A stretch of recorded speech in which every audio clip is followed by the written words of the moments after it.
So at the time of recording this, Spider-Man 2 had just came out, with the main protagonist being the Venom symbiote, and it had me thinking, most people know the black Venom symbiote, but most people don't know Anti-Venom. So here I am with who he is, what he can do, and some notable moments. So let's get into it. So of course, starting with his origin, most people know the origin of the normal Venom symbiote. Space alien, came to Earth, bonded with people the likes of Spider-Man, then Eddie Brock, he became a villain for a while, even a hero. But during a time when Venom symbiote left Eddie Brock, it still left miniature traces of the symbiote in Eddie's bloodstream and throughout his body. So one day at an Oscorp treatment center for cancer, which was actually caused by Venom, but that's a whole different story. So as Eddie gets there for his treatment per usual, unbeknownst to him, Martin Lee or Mr. Negative touched Eddie while using his powers, which activated the latent symbiote in his bloodstream, which in tandem with Mr. Negative powers, caused the symbiote to bond with his white blood cells, creating Anti-Venom. Now you might be wondering, why exactly is he called Anti-Venom? Is it because he's white and Venom is black?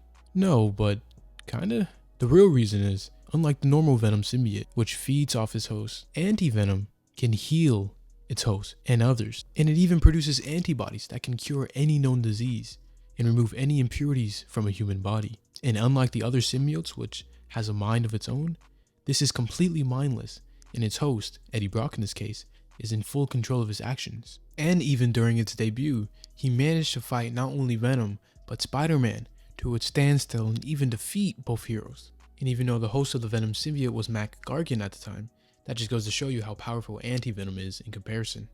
But now moving over to powers and abilities, even though this symbiote has all the normal powers and abilities that symbiotes usually have, as in super strength, durability, even camouflage, shapeshifting, tendrils, and things of that nature, he is even extra deadly to other symbiotes, as he can cleanse the symbiotes themselves when sometimes just being in vicinity of them or even touching them. So Anti-Venom could literally go up and touch normal Venom and it would burn and start to kill him. And it even works on radiation-based powers and other things like that, as he once tried to drain Spider-Man of his powers by cleansing him, quote unquote, from his radiation-based powers, but ultimately failed in the end. Another thing is, he doesn't have the traditional weakness of symbiotes, as in he's just fine with sound and fire, but he does have a noticeable weakness to certain poisons and toxins, and even Mr. Negative powers, even though that was the origin of the Anti-Venom symbiote in the first place. Now moving over to some notable moments, and going back to the point of him fighting Venom and Spider-Man, not only during that fight did he beat and drain Venom,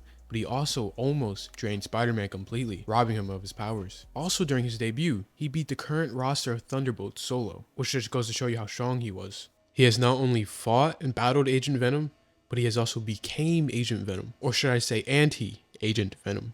But instead of it being Eddie Brock, this time it was still Flash Thompson as the host of this Anti-Agent Venom. And as this new Agent Venom, he even went on to fight Red Goblin, who's a mixture between Carnage and Norman Osborn. But again, that is an entirely different story for another day. He has also showed up in various Spider-Man media over the years, such as his famous appearance in the game Edge of Time, where he appeared in two forms, his normal Anti-Venom form and Atrocity, which is a fusion between him, Doc Ock, and Walker Sloan. And he even appears and has his own story arc in the controversial Ultimate Spider-Man show. But yeah, what are your thoughts on him? While yeah, admittedly his history is a little light and not as extensive as the likes of Spider-Man, who came out in the 60s, and Venom, who came out in the 80s. Do you think he's an interesting part of the Venom and Spider-Man mythos? Do you not like him? Do you like his design? Let me know. But before you go, I want to leave you with this hypothetical battle. Who do you think will win in a 3v1 versus Anti-Venom and the Symbiote family? Venom, Carnage, and Toxin all working together versus Anti-Venom. Who do you got? Anyways, thanks for watching.